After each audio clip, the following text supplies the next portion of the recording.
as it is called now, but in those days it was called Madras. And they asked him to come down and settle there. And here he started again his new set of teachings. What happened was, when he came here, he was staying in a place called Mylapore, a very nice location, a culturally active location, and the people who invited him had been provided for a house there. He found a job as a teacher of yoga in the college there called the Vivekananda College. So he had to start teaching young adults, because all these boys in the college were all young adults. They were in their early 20s. They were not teenagers anymore, they were young adults. So he had to have a new opportunity to recreate all this. So he started understanding that, okay, these boys are no more young boys as in teenagers, their gunas have changed, therefore we can't basically teach the same way as the young boys. So he went back to the old system of how he had learned as a young man, and this is what we call a sikshana. He calls as sikshana, which means perfection in technique. So again, there are references in the sutras that talk about these concepts, some of which are presented for you here. It is not a random creation. So here, one of the key things he started to emphasize was that asanas have to be done with the concept of stability and comfort. Most of the postures were always done statically with a particular breathing ratio. They had to stay for a certain number of breaths. And then, very importantly, there was some sequencing of asanas that were done.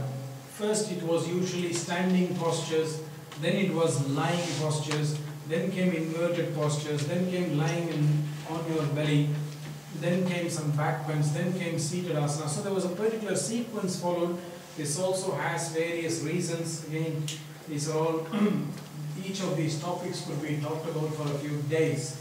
So this is what he did. And then a very key factor was length of inhale and exhale must be the same in all postures. You try this, I guarantee you none of you in this room, including myself, will be able to do this in all the asanas. Only when we can do that, we can consider ourselves master of asanas. I have not met one person yet in this modern era who has this ability. That doesn't mean we should stop trying. We keep trying. Ujjayi breathing technique was used again, as was the principle in the classical times. Then certain concepts called bandhas and drishtis were introduced in the relevant asanas when they would stay. Because mostly bandhas and drishtis are recommended only in static positions. Including all of this, there was another condition which is a very phenomenal condition, that after practice the pulse rate must be lower, not higher. This is called nadi. The pulse is called nadi. The nadi must always be lower at the end of the practice than higher. That means the body has used the energy and its resources in an efficient manner. If not, the body is not using its energy in an efficient manner. That was the idea in the traditional times, and that was another thing he emphasized. So this was the era, the third era that started when he started teaching these young boys in the Vivekananda College. Again, I have to say, this was not the only teaching he was doing. As I said, in those who had invited him to stay in Madras, they were all much older adults. He had to do the yoga as an individual chikitsa, therapy practice, like he was doing to the kings. One of the constant things that Krishnamacharya always did, starting from the 1920s till the last breath, was that he was always using yoga as a therapy. This was a very big thread. That's something we are going to talk very soon. But some of the things that started to mushroom out of these different time frames is what I am presenting. In the next era, this is where the yoga therapy became much more dominant, much more powerful, because early on in the 1960s, about 1961, actually it was December 1960, and then the meeting happened January 1961, that a great philosopher called Krishnamacharya, who was, I don't know if you know, he was also living in Europe for some time, but his headquarters was also Chennai. very close to where Krishnamacharya used to live in those days, heard about him and said, well, I would like to learn some yoga. He was already learning some yoga in Europe, but he heard about Krishnamacharya and he wanted to start learning yoga, particularly because he had some health problems. In this time, Krishnamurti was in his mid-60s, I would say, and Krishnamacharya was probably in his 80s. So the meeting happened and Krishnamacharya met J. Krishnamurti, and then he said, well, my son will teach you. And this son who was teaching J. Krishnamurti was TKV Desikachar, my father, and that's the relationship between my father and Krishnamurti started in this time. So when my father started teaching Krishnamurti, many of Krishnamurti's students wanted to learn with my father and therefore with Krishnamacharya. So slowly many Western people started coming to learn with Krishnamacharya in the 1960s.